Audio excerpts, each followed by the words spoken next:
اسلامی تاریخ۔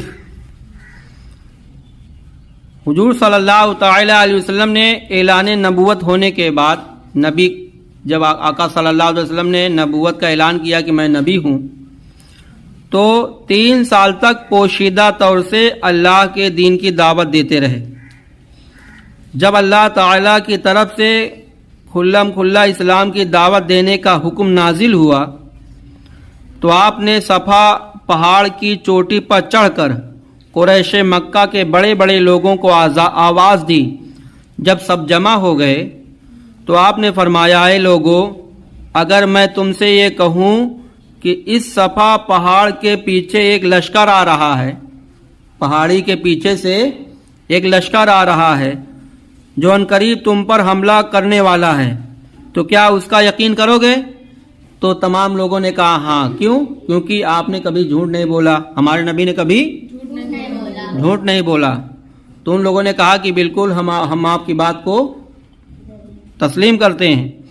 وہ سب بولے کیوں نہیں، آپ تو صادق ہیں۔ ہمارے نبی تو کیا کہتے تھے؟ صادق مانے سچا، اور امین امانت دار کہتے تھے۔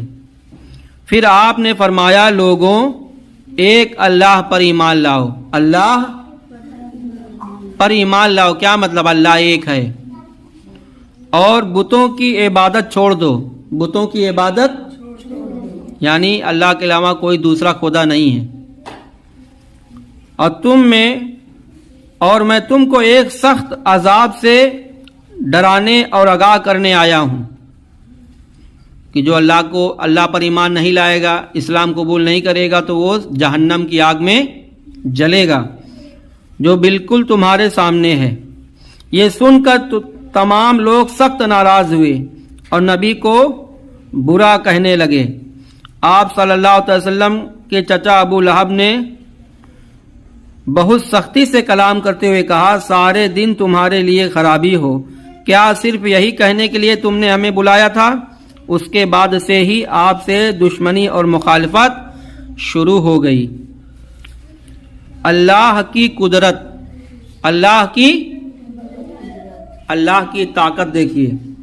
اللہ تعالیٰ زمین پر ان گنت قسم کے جانور پیدا کیے، جن میں کچھ سمندری ہیں یعنی سمندر میں رہنے والے، کچھ زمین پر رہنے والے، کچھ ہوا میں اڑنے والے، اور کچھ زمین کے اندر اور جنگلوں میں رہتے ہیں۔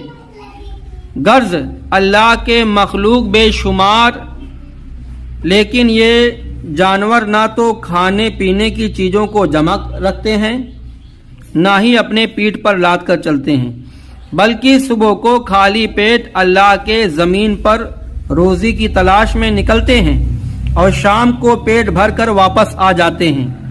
غور کیجئے، ان ہزاروں قسم کے جانوروں کے لیے روزانہ روزی کا انتظام کون کرتا ہے؟ اللہ۔